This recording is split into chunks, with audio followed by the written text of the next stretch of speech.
Everyone, welcome to our channel. आज 16 से 19 तारीख के करंट अफेयर्स में आप सभी का स्वागत है। इसका पीडीएफ आपको टेलीग्राम पे मिल जाएगा। टेलीग्राम का लिंक डिस्क्रिप्शन में दिया हुआ है, वहाँ से आप ज्वाइन कर सकते हो और जितने भी पीडीएफ्स हैं जो भी हम पढ़ाते हैं उन सभी के पीडीएफ्स आपको मिल जाएंगे टेलीग्राम पे। इसके अलावा अगर आपको कोई डाउट है तो आप हमें कमेंट कर सकते हैं या फिर हमारे इंस्टाग्राम या फेसबुक से जुड़कर भी हमसे बात कर सकते हैं। एंट्रेंस से रिलेटेड कोई भी डाउट अगर हो तो सीयूसीटी के लिए हम अपने चैनल पे बहुत ही बेहतरीन तरीके से आपकी तैयारी करवाएंगे। तो इस चैनल से जुड़ने के लिए इसको सब्सक्राइब कर लीजिए और अगर आपको हमारी वीडियोस पसंद आती हैं तो इसे लाइक ज़रूर करें और अब शेयर करना ना भूलें। चलिए आइए देख लेते हैं आज का पहला सवाल क्या है। तो पहला क्वेश्चन है, भारत के पहले समुद्री सुरक्षा समन्वयक कौन बने हैं? Who has been the India's first national maritime security coordinator? तो ये बने हैं जी अशोक कुमार। ये है पहला क्वेश्चन। तो ये पहले राष्ट्रीय समुद्री सुरक्षा समन्वयक बने हैं। तो क्योंकि ये पहला पूछा गया है तो इसलिए हो सकता है ये किसी एग्जाम में आ जाए, तो याद रखिएगा जी अशोक कुमार। नेक्स्ट क्वेश्चन है, क्वाड समूह के विदेश मंत्रियों की चौथी बैठक कहाँ आयोजित हुई है? तो ये मेलबर्न ऑस्ट्रेलिया में आयोजित हुई है क्वाड समूह के विदेश मंत्रियों की बैठक, और ये चौथी बैठक है जो कि ऑस्ट्रेलिया में आयोजित हुई है। नेक्स्ट है, विकलांग व्यक्तियों के लिए कुनस्योम योजना को किसने लॉन्च किया है? तो इसे लॉन्च किया है लद्दाख स्वायत्त पहाड़ी विकास परिषद ने विकलांग व्यक्तियों के लिए। और ये योजना कौन सी है ये जरूर ध्यान रखिएगा। तो ये है कुनस्योम योजना जो कि विकलांग व्यक्तियों के लिए है। नेक्स्ट क्वेश्चन है, सार्वजनिक क्षेत्र की संस्थाओं की श्रेणी में वर्ष 2020-21 के लिए वित्तीय रिपोर्टिंग की उत्कृष्टता के लिए किसे पुरस्कार प्रदान किया गया है? तो ये रेलटेल को दिया गया है। यहाँ पे आप देख रहे हो सार्वजनिक क्षेत्र की संस्थाओं की श्रेणी में 2020-21 याद रखिएगा अभी, क्योंकि 2022 है और ये पुरस्कार दिया गया है 2020-21 के लिए, और ये वित्तीय रिपोर्टिंग में उत्कृष्टता के लिए पुरस्कार दिया गया है रेलटेल को। ये इंडियन रेलवे की एक कंपनी है जिसे ये पुरस्कार प्रदान किया गया है।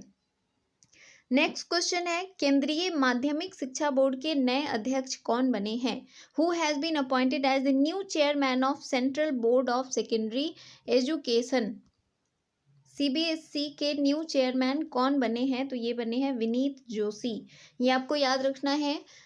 हो सकता है किसी न किसी एग्जाम में इससे क्वेश्चन आ जाए। तो ये केंद्रीय माध्यमिक शिक्षा बोर्ड के नए अध्यक्ष कौन हो गए हैं? तो विनीत जोशी। आप हिंदी और इंग्लिश दोनों मीडियम में आपको करंट अफेयर्स मिल जाएंगे। यहाँ पे जैसा कि आप देख भी रहे हो हम दोनों ही लैंग्वेजेस में हमेशा करंट अफेयर्स लेते आए हैं। जनरली सर आपके लिए करंट अफेयर्स सुबह में लेकर आते हैं, बट किसी काम की वजह से आज की वीडियोस मैं लेकर आई हूँ। आई होप आपको हमारी वीडियोस पसंद आती हैं। नेक्स्ट क्वेश्चन है, सौभाग्य योजना के तहत भारत के किस राज्य में सौर आधारित सिस्टम के माध्यम से विद्युतीकृत घरों की संख्या सबसे ज़्यादा है? यहाँ पे ध्यान रखिएगा, सौर आधारित सिस्टम जो सौर ऊर्जा है उससे विद्युतीकृत घरों की संख्या सबसे ज़्यादा कहाँ है? तो यह है राजस्थान में। और ये कौन सी योजना के तहत किया जा रहा है? तो इस योजना का नाम है सौभाग्य योजना। आपको याद रखना है, सौभाग्य योजना के तहत सौर पैनल लगाने के लिए काफ़ी ज़्यादा काम किया जा रहा है और इसके तहत विद्युतीकृत होने वाला पहला जो मतलब सबसे ज़्यादा विद्युतीकृत होने वाला जो स्टेट है वो कौन सा है? तो राजस्थान है। नेक्स्ट क्वेश्चन देख लेते हैं, नागरिक हवाई क्षेत्र में ड्रोन उड़ान की अनुमति देने वाला विश्व का पहला देश कौन सा बन गया है? यहाँ पे भी पहला टर्म लगा हुआ है इसलिए काफ़ी ज़्यादा इंपॉर्टेंट हो जाता है। तो नागरिक हवाई क्षेत्र में ड्रोन उड़ान यानी कि which has become first country allowing drone in civilian air space? तो ये इजराइल एक ऐसा कंट्री है जिसने सिविलियन एयर स्पेस में भी ड्रोन उड़ान को अलाउ किया है। तो नाम याद रखना है आपको। नेक्स्ट है, अंतर्राष्ट्रीय बचपन कैंसर दिवस 2022 कब मनाया गया है? तो ये 15 फरवरी को मनाया गया है अंतर्राष्ट्रीय बचपन कैंसर दिवस। नेक्स्ट क्वेश्चन है, भारतीय रेलवे द्वारा देश की सबसे बड़ी कुश्ती अकादमी कहाँ स्थापित की जाएगी? Indian railway will set up India's largest wrestling academy as at which place, तो ये स्थापित किया जाएगा किशनगंज दिल्ली में। जगह याद रखना, भारतीय रेलवे द्वारा स्थापित किया जा रहा है। और प्लस ये क्या है, तो ये लार्जेस्ट रेसलिंग एकेडमी है, यानी कि सबसे बड़ी कुश्ती अकादमी इंडिया की। नेक्स्ट क्वेश्चन है, एयर इंडिया के नए एमडी और सीईओ कौन बने हैं? Who has been the new MD and CEO of Air India? तो ये इल्कर आयसी हैं जो एयर इंडिया के नए सीईओ बने हैं। जैसा कि आप सभी जानते हो कि पहले एयर इंडिया इंडियन गवर्नमेंट के अंडर में था, जो कि जवाहरलाल नेहरू ने अपने अंडर में कर लिया था उस समय। और अभी फ़िलहाल ये वापस कर दिया गया है किसको, तो टाटा ग्रुप को। पहले भी ये टाटा ग्रुप के पास ही थी और अभी भी ये टाटा ग्रुप के पास है एयर इंडिया, और इसके नए सीईओ बने हैं इल्कर आयसी। नेक्स्ट क्वेश्चन है, ICC men's player of the month का पुरस्कार किस खिलाड़ी ने जीता है? और ये है जनवरी मंथ के लिए, याद रखना। ICC player of the month किस मंथ के लिए है, तो जनवरी। और ये है कीगन पीटरसन जो कि दक्षिण अफ्रीका के हैं, और इन्होंने जीता है ICC men's player of the month का पुरस्कार। अगला क्वेश्चन है, भारत की पहली 100% प्लास्टिक वेस्ट न्यूट्रल करने वाली कंपनी कौन बन गई है? आप देख रहे हो आज के जो भी करंट अफेयर्स है उसमें पहला सबसे ज़्यादा आ रहा है, तो इसलिए ये काफ़ी इंपॉर्टेंट है। ध्यान से देखिएगा और पूरी वीडियो देखिएगा ताकि कोई भी क्वेश्चन मिस ना हो आपसे। यहाँ पे भी देख रहे हो आप, भारत की पहली 100% प्लास्टिक वेस्ट न्यूट्रल करने वाली कंपनी कौन है? तो ये डाबर इंडिया लिमिटेड है, जिसने कम्प्लीटली प्लास्टिक न्यूट्रल कर दिया है खुद को। अगला क्वेश्चन है, विश्व प्रसिद्ध मरु उत्सव कहाँ आयोजित हुआ है? तो मरु से आपको पता है ये मरु स्थल, तो ये राजस्थान में मनाया जाएगा। इस तरह से भी आप इसको याद रख सकते हो। तो ये जैसलमेर राजस्थान में इस उत्सव का आयोजन किया जा रहा है, और उत्सव का नाम है मरु उत्सव, जो कि विश्व प्रसिद्ध है। अगला है, गांजे की खेती और आपूर्ति को खत्म करने के लिए ऑपरेशन परिवर्तन अभियान किस राज्य की पुलिस ने शुरू किया है? तो ये आंध्र प्रदेश की पुलिस ने ये शुरू किया है। कौन सा? तो ऑपरेशन परिवर्तन, जो कि गांजे की खेती और आपूर्ति को कम्प्लीटली खत्म करने के लिए लाया गया है। तो ये भी क्वेश्चन काफ़ी इंपॉर्टेंट है, याद रखिएगा। गांजे की खेती और आपूर्ति को खत्म करने के लिए ऑपरेशन परिवर्तन अभियान शुरू किया गया है आंध्र प्रदेश की पुलिस के द्वारा। Next question, how to prevent the next pandemic नामक पुस्तक को किसने लिखा है? Who wrote the book titled how to prevent the next pandemic? तो इसको लिखा है बिल गेट्स ने, इसलिए ये याद रखिएगा। How to prevent the next pandemic, book written by Bill Gates. तुर्की के राष्ट्रपति रिसेप टैयिप एर्दोगान ने तुर्की का नाम बदलकर क्या कर दिया है? काफ़ी इंपॉर्टेंट क्वेश्चन है। तुर्की का अब नाम हो गया है तुर्किये, याद रखिएगा। तुर्की का क्या नाम हो गया? तुर्किये। और यहाँ के राष्ट्रपति हैं रिसेप टैयिप एर्दोगान, और इन्होंने ही इसका नाम बदला है। अगला है, 21वें टेरी विश्व सतत विकास शिखर सम्मेलन का आयोजन कब हुआ है? तो ये आयोजन 16 से लेकर 18 फरवरी तक किया गया है। टेरी का क्या मतलब है? तो टेरी का फुल फॉर्म है the energy and resources institute, और इसका 21वां वैश्विक सतत विकास शिखर सम्मेलन आयोजित हुआ है 16 से 18। आपको याद रखना है कि ये 21st एडिशन है इसका, टेरी का, यानी कि the energy and resources institute. और इसकी थीम है towards A resilient planet ensuring A sustainable and equitable future.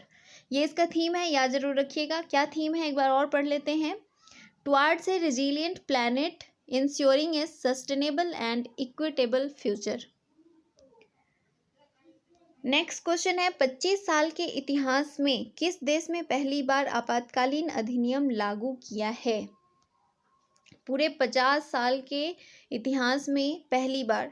तो which country invoke the emergency act for the first time to handle protest against pandemic restrictions? Canada में, क्योंकि pandemic restriction के against में बहुत ज़्यादा protest चल रहे हैं, और इसीलिए यहाँ पे पहली बार आपातकालीन अधिनियम लागू किया गया है। तो याद रखिएगा कहाँ किया गया है, तो कनाडा में।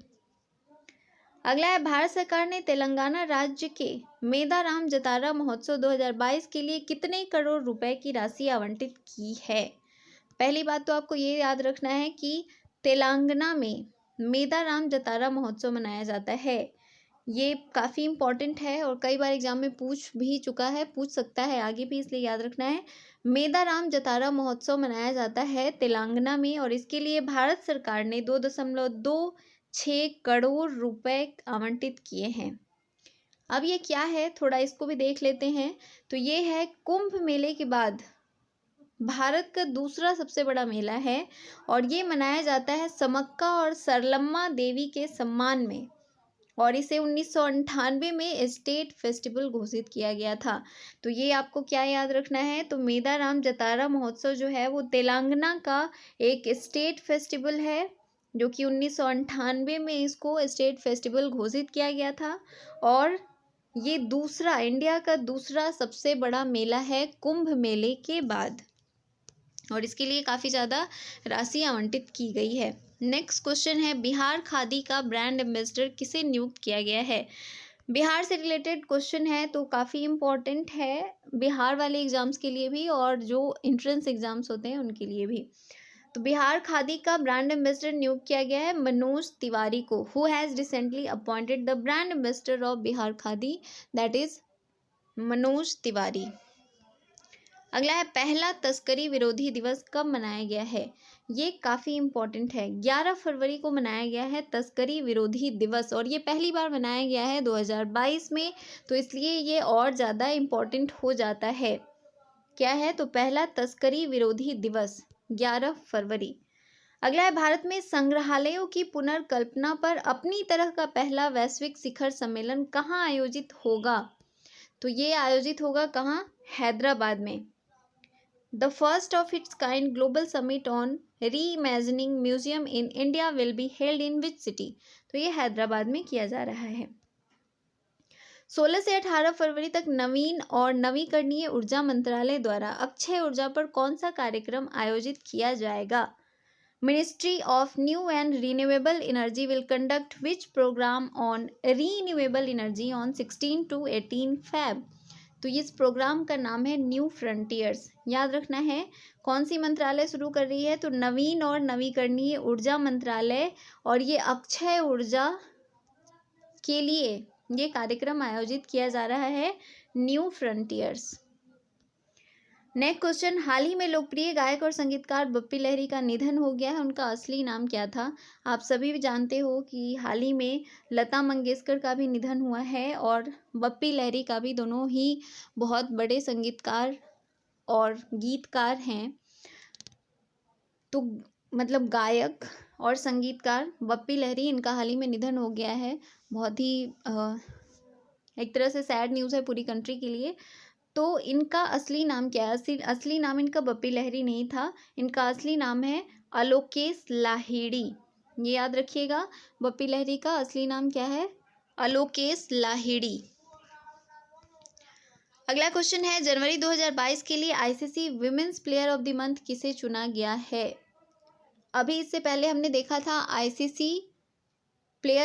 ICC men's player of the month किसे चुना गया था। कमेंट जरूर कीजिए अभी फटाफट से, ICC men's player of the month किसे चुना गया है, जल्दी जल्दी कमेंट करके बताइए। अभी हमने रिसेंटली ही देखा है और यहाँ पे पूछा जा रहा है ICC women's player of the month किसे चुना गया है, तो ये हीथर नाइट है। साथ ही साथ आपको ये भी कमेंट करना है कि जो ICC men's player of the month है वो किस कंट्री से हैं। और यहाँ पे आप देख रहे हो हीथर नाइट जो है वो है ICC women's player of the month. Next question, सरकार ने गैर अधिसूचित घुमंतु और अर्ध घुमंतु समुदायों के कल्याण के लिए कौन कौन सी योजना शुरू की है। Government launched which scheme for the welfare of denotified nomadic and semi nomadic communities. तो ये सीड योजना शुरू किया गया है, जो इस तरह के लोग हैं जो घूम घूम कर अपना जीवन यापन करते हैं, उनके लिए ये उनके कल्याण के लिए एक योजना शुरू की है सरकार ने और इस योजना का नाम है सीड योजना। अगला और लास्ट क्वेश्चन आज के लिए, भारत सरकार ने क्रूड पाम ऑयल के लिए कृषि करंट को एक्चुअली ये जो एग्री सेस है उसको 7.5% से घटाकर कितना कर दिया है, तो ये अब 5% हो गया है। और सरकार ने ये काम किया है ऑयल की कीमत को कम करने के लिए। आप जानते हो कि तेल की कीमत काफ़ी ज़्यादा बढ़ गई है और इसकी कीमत को कम करने के लिए ही इसको घटाया गया है, ताकि ये थोड़ा तेल की कीमत घट सके। तो क्रूड पाम ऑयल पे जो एग्री सेस लगता था 7.5%, अब वो सिर्फ 5% लगेगा। तो ये थे आज के टोटल करंट अफेयर्स जो कि इम्पोर्टेंट थे आपके पॉइंट ऑफ व्यू से। आज कमेंट जो आपको करना है क्वेश्चन का आंसर, वो हमें ये बताना है कि ICC men's player of the month कौन है और ये किस कंट्री से हैं। कमेंट ज़रूर कीजिएगा। इसके साथ ही साथ अगर आप हमें कोई सुझाव देना चाहते हैं तो भी बता सकते हैं, कमेंट करके ज़रूर बताइएगा। और आप इस वीडियो को लाइक ज़रूर कीजिए, शेयर कर लीजिए और सब्सक्राइब कीजिए हमारे चैनल को। Thank you for watching.